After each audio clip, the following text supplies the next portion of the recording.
Hey kids, old man shouting at clouds, back again, but for something a little different this week. Instead of just old man plays CFL Fantasy, I'm going to do a little bit of old man plays CFL Fantasy and Pick'em. I'm still doing my old man plays CFL Pick'em in under a minute, so you can get that real quick on a YouTube short or on the podcast, and it just gives you who I'm picking without a lot of explanation. But the fantasy side, it's becoming rather repetitive. I'm just saying the same players over and over again. And there's not much point in that. So I've decided what I'll do is I'm going to tell you if there's any changes to who I would look at for the week there. I'm going to wipe out that whole bit of making you watch who I put on my team. I'm just going to start putting the team out there for you. And then I'm going to go into the pick'em, and I'll go into a little bit more in depth. Sometimes there's not a lot more to say. Sometimes there is. But I'll talk a little bit more about why I'm picking those games, and that might help you out a little more when you're trying to decide if you want to follow my lead or be smart and do your own stuff. So here we are. Old man shouting at clouds, back for a brand new episode of Old Man Plays CFL Fantasy and Pick'em, here to help you make your teams better. So what have we got this week? Well, let's start with the fantasy side of things. Sure, not a lot of changes, although Hamilton, if you're looking at going there, Bridges is out this week, and he's been one of their top receivers. So just be aware of that.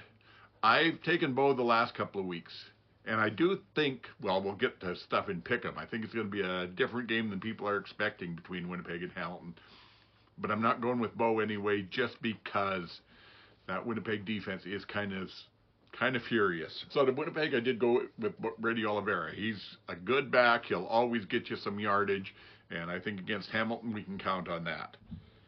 Calgary, I didn't go with anyone. But Hyman is back in this week, and so you may want to consider him if you're looking for a receiver. He's been good, and Mills against that BC run defense might work. I'm not taking them, but you might.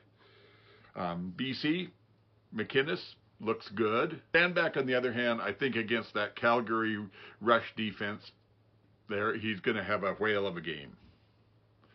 Edmonton, again, because of the Saskatchewan defense, I'm not taking anyone. I might consider one of the receivers, maybe Lewis, maybe Gittins. They both get reasonable amounts of targets, but if you need them, maybe, but I'm not doing that. Saskatchewan, I am taking some fairly heavy picks from them this week. I'm going with Harris at quarterback because I think that he's our best bet to get some points against the defense with what Edmonton runs. I'm going to take Johnson to team up with him, and I'm going to take Hickson out of the running back spot. So that means my team this week is going to be Trevor Harris from Saskatchewan at quarterback, William Stanback out of BC, and Brady Oliveira out of Winnipeg as my running backs. My receivers are going to be Keyshawn Johnson out of Saskatchewan to team up with Harris. I'm taking Justin McInnes out of BC, figuring he should do fairly well against that Calgary defense. Out of the flex, I had to make a bit of an adjustment to try and get in the people that I wanted. I had to go with one more lower price player than I'd hoped for. But what I've done this week is quarterback, I've gone with Trevor Harris out of Saskatchewan. Running backs for me are going to be Brady Oliveira out of Winnipeg and William Stanback out of BC. My wide receivers are going to be Keyshawn Johnson out of Saskatchewan to team up with Trevor Harris and Justin McInnes out of BC. I made my adjustment at flex. I'm going to go with Frankie Hickson there. Hopefully he'll run well against the Elk, and he may get a few passes out of the backfield. He looks like he'll start. If you're checking, try not to be surprised by it. If you're checking it, the CFL fantasy site shows him as having an injured note, but the riders on the injury report list him as fully healthy. Raquel Armstead is out for this week, so is AJ Ouellette, so I'm guessing that Hickson gets the start. If he doesn't, I may have to make some changes tomorrow. But anyway, that's where I'm going with. And then finally, my defense. Again, I went with the Saskatchewan Roughriders defense. Hopefully they'll They got back on that their turnover gravy train last week and picked off Masoli 3 times. Hopefully they'll do the same thing to whoever's in for the Elk, whether it's MBT who starts or if they end up going against Ford later in the game. Now then, like I said, we're also going to do the pick'em here with a little bit more of an explanation for stuff. So the first game is Winnipeg at Hamilton on Friday night. Now, Winnipeg's going to play a good game. They really are. I mean, they've been solid for the last 5, 6 weeks, 7 weeks. Is it a 7-week winning streak they're on? And they've had a couple of bumps, but they've basically played well. However, right at the start of that, they had Hamilton in Winnipeg, and it came right down to the wire. And as good as Winnipeg played last week, I can't see them doing that again. That was lightning in a bottle. You do not catch that 2 weeks in a row. So they'll play well, but not quite that good. Meanwhile, you got Hamilton, who played them well earlier in the year and has beat them at home in Hamilton the last 2 years. They're not quite as talented as Winnipeg, but Bo's on fire, you know. Plus, the Winnipeg D, if it's going to struggle, it tends to do it against drop-back passers, like, say, Trevor Harris. You know, they're very good against Nathan and Trey Ford and the scramblers, but drop-backs not so much, and Bo's on fire again.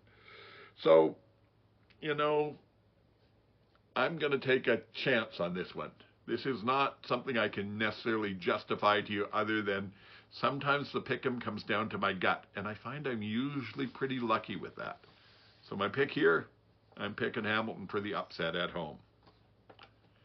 The other game on Friday night is Calgary at BC, and how do you pick when...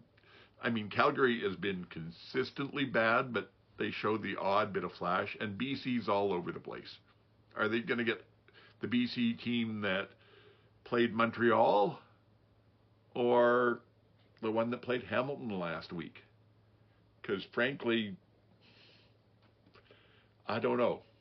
But when it comes right down to it, though, as bad as they are, and Calgary has played BC, you know, they beat them once and they played them tight at home too. But in the end, with that much uncertainty, you got to go with what you know. And I know BC has a little more talent than Calgary, and they are at home. And I think that'll make the difference. So my pick on this one is BC. The next one, Saskatchewan at Edmonton, Saturday afternoon, late afternoon. Another one. I don't know. And it's not that who's going to show up. It's just both teams can play really well. So we'll see. MBT is going to start, which will help Saskatchewan against the running game. They won't be as spread out as they were earlier in the season. Plus, I can't believe that Mace would have run the same defense. He would have found a way to shut down that run game for Edmonton anyway, at least more than they did. That first game was with the 200 and some yards. That was right embarrassing. So, yeah, you know, there's that. And MBT has played well, but he's also played poorly, and you just don't know again. What happens if he plays poorly and they put Trey in at the half? That changes the whole game. I'm not helping you at all here.